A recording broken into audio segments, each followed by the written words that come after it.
Good morning guys, তোমরা সবাই কেমন আছো? দেখতে পারছো আমি কিন্তু এখানে স্নান করে পুরো রেডি হয়ে গেছি। মা কালীর মন্দিরে আমি চলে এলাম প্রণাম করার জন্য।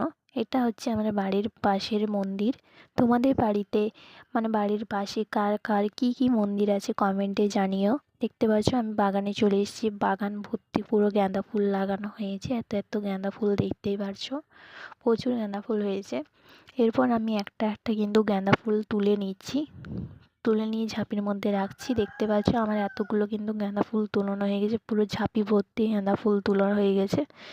এরপর আমি এটা মালা গাঁথবো, দেখতেই থাকো তোমরা।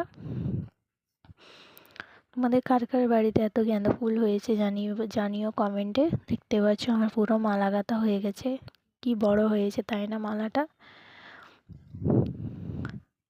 পুরো মালা গাঁথা আমার হয়ে গেছে, দেখতে পাচ্ছ। মাঝে একটা গাঁদা একটি জবা ফুল দিয়ে দিচ্ছি। এরপর আমি চলে এসেছি মন্দির। এই মন্দিরটা আমার বাড়ির সামনে একটু দূরে। তো এটা হচ্ছে আমাদের কাশীপুরের দেবী মন্দির।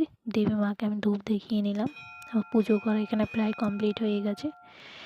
এরপর আমি মা কালীর মন্দিরে চলে এসেছি, মা কালীকে ধূপ দেখিয়ে নিচ্ছি আমি। ঠাকুরমশাই পুজোতে বসে গেছে। এরপর আমার মালা গাঁথানো যে মালাটা আমি করেছিলাম সেই মালাটা মাকে পরানো হবে। দেখতে পাচ্ছ ঠাকুরমশাই কিন্তু পরিয়ে দিচ্ছে মাকে মালাটা। দেখতে থাকো কেমন লাগছে মাকে মালাটা পরে। দেখতে পাচ্ছ মালাটা কিন্তু পরিয়ে দিচ্ছে। মালাটা পরে মাকে কিন্তু খুব সুন্দর লাগছে, দেখতেই পাচ্ছ। এরকম ভিডিও যদি দেখতে চাও তো আমাকে কমেন্ট করবে, সাবস্ক্রাইব করে